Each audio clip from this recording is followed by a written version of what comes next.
Do you remember the block button on YouTube? Not just like the idea of it, but the actual button that used to be there, right on someone's profile. It gave you this feeling, of control over your space. And when it disappeared, well, for me, it wasn't just some minor tech thing they tweaked. It felt, just off, like a little bit of my, I guess, online agency, my ability to just say no thanks to someone, just gone. And that feeling, that kind of subtle but really unsettling shift, that's exactly what we're digging into today. We're looking at this essay, The Vanishing Block Button, how YouTube silences us while amplifying noise. But look, this deep dive isn't just about that one button, is it? Or even just YouTube. The essay uses that disappearance as a really powerful starting point to talk about something much, much bigger. This kind of hidden system, right? An architecture, it calls it, of control, manipulation, and resistance too. It shapes how we feel online, how we act. So we're going to unpack why something that seems so small, like a missing button, why it actually has these huge implications for how we experience the internet, and what it means for, your own sense of peace online, your autonomy.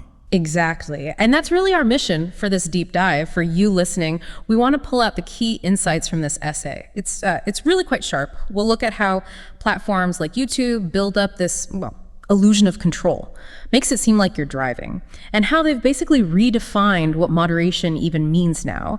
And then what does it actually take to demand peace, to practice what the essay calls digital refusal, in a world that's just constantly throwing stuff at us. So the goal isn't just knowing what happened to the button, it's understanding why it matters to you, to your digital life, your well-being. It's about seeing these subtle shifts, and how much they can really affect your day-to-day. #DIESI, the illusion of agency in digital spaces. Okay, so let's get into that core claim first.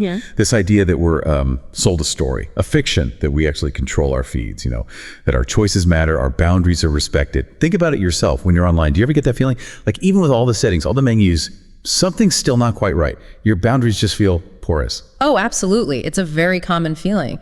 And the essay has this striking description.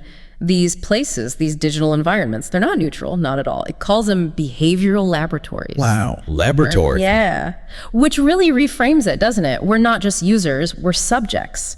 Subjects in this huge experiment about attention, about emotion. And then there's this concept it introduces, simulated agency. Simulated agency. So like you said, you can hide a user from your channel. That's a feature. But as the essay points out, that doesn't stop them seeing your stuff, or tracking you, or commenting somewhere else about you. It's control within a tiny box, but it's not real control over your exposure. And it's not just users, right? It's topics too. The essay mentions muting topic. Exactly. You try to mute something, maybe news about a specific event or a trend you find annoying, but then the algorithm just serves it up again, maybe slightly differently. Oh, I've definitely felt that. Right. It's almost like algorithmic gaslighting. Yeah. That's a good term for it. You're told you have control, you state a preference, I don't want this, but it creeps back in. Different headline, different creator, maybe bundled with something you do want. It makes you doubt yourself, like, did I really mute that? But this re-exposure, it keeps you reacting. It keeps you engaged. That's the point. Which leads straight into that really provocative point in the essay, that the whole setup, the architecture, it's not designed for our peace of mind. It's designed for engagement, period. Yeah. Now, what about that line? Engagement in this system is indistinguishable from surveillance. That sounds pretty heavy. How does engagement become surveillance? Well, the argument is that everything you do generates data. Every click, how long you pause on a video, any reaction, positive or negative. Right. And that data isn't just to, improve your experience, it's to predict you, to shape what you do next. When engagement is the God metric, the system doesn't care why you're engaged. Joy, anger, curiosity, it's all just engaging. It's all fuel for the machine. Precisely. So if you're being pulled back in, even if it's something stressful or annoying, it's because your reaction itself is valuable. That's the currency. And by tracking all those reactions, they're constantly mapping your emotional state, your triggers. That's the surveillance part. It's about knowing how to push your buttons to keep you there, reacting, generating more data. It's this feedback loop designed to keep you in their world. ###2. From moderation to manipulation.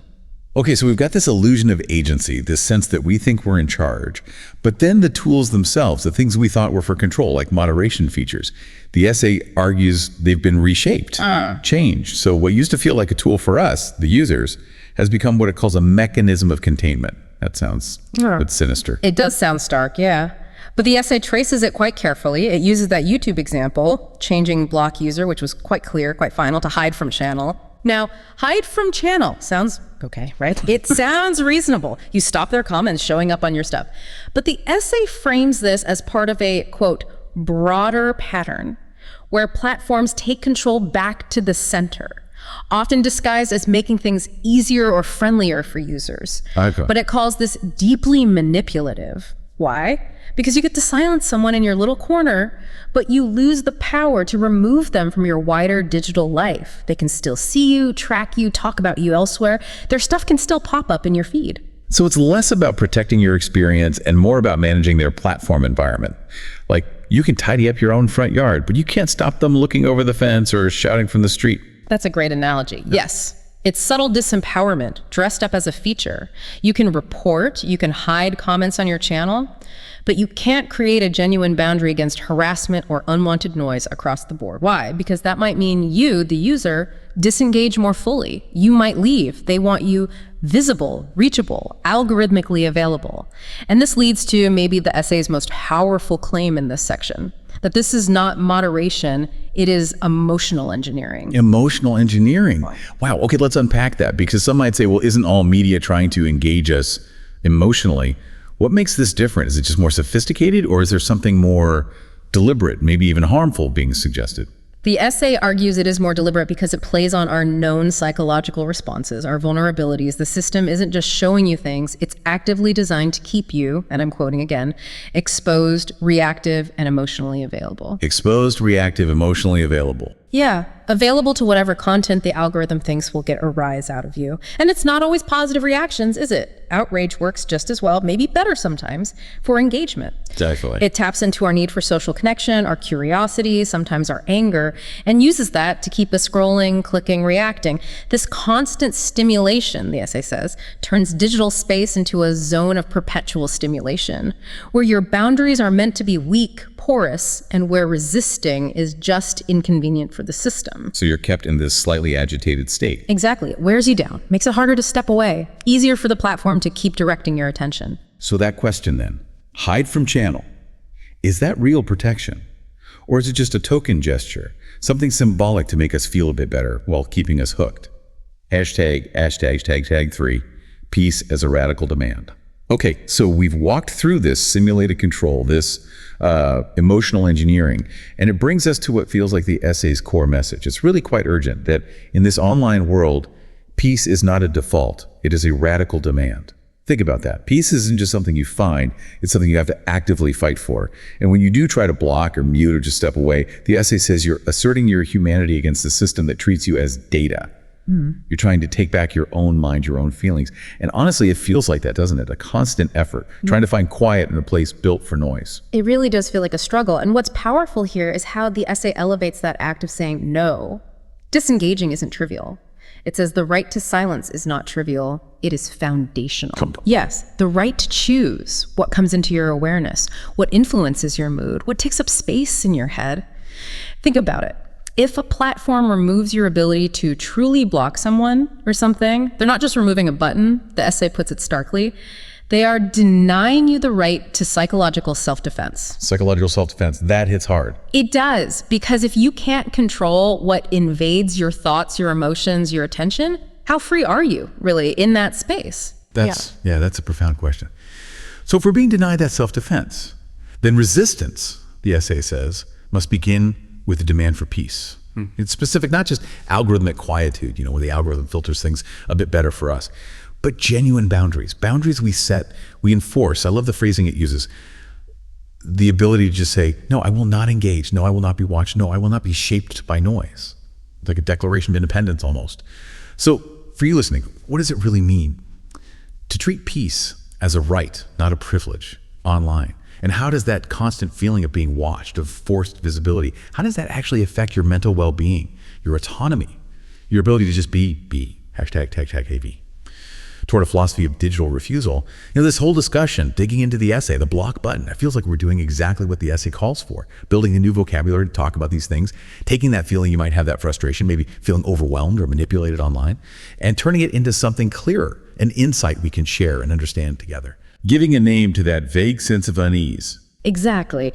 And the essay pushes this further into the idea of digital refusal as philosophy. Okay, what does that mean, refusal as philosophy? It means, first, naming the violence of forced exposure, recognizing that there's a real cost, a real harm when you can't switch off, can't protect your mental space. Violence seems like a strong word, but I get it. It feels invasive. It is invasive. Think about trying to avoid certain topics for your mental health, maybe stressful news or triggering content, and the platform keeps pushing it at you despite your efforts. That's the forced exposure. It undermines your attempts to regulate your own emotional state. That is a kind of violation, of violence against your peace. And the other part of that philosophy, the essay says, refusal is not apathy. It is clarity.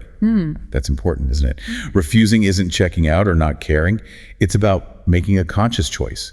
What kind of clarity does it bring? It brings clarity about what matters to you, your values, your boundaries, what actually supports your well-being versus what drains it online. It also brings clarity about the systems themselves, recognizing their manipulative aspects instead of just accepting them. Right. When you actively refuse, whether it's refusing to engage with rage bait, refusing to doom scroll, refusing notifications, you're asserting your agency.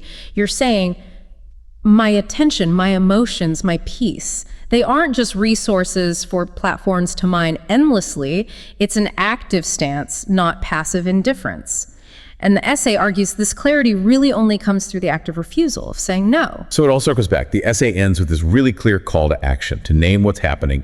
Don't just feel uneasy, understand the dynamics, to refuse to normalize it. Don't accept that this is just how the internet has to be. And yes, to demand the return of the block button, but not just as a button, right? As a symbol. Exactly. As a symbol of our fundamental right to peace, to boundaries, to psychological self-defense. So thinking about your own online life, for everyone listening, how could you embrace this idea? Refusal as clarity. What might that look like for you? Maybe small steps, like actually using the mute functions more decisively, unfollowing more freely, or maybe just consciously deciding not to click on something designed to provoke you. Building that muscle of non-engagement. Which brings us to our final thought for you to take away. Now that we've unpacked some of this idea of emotional engineering online, how might really recognizing that change how you choose to interact with these platforms day to day? And what could genuine digital refusal look like for you in practice? Really consider that. What does your right to peace mean in this always-on world? And how can you start actively claiming it? Not as a luxury, but as, well, a necessity.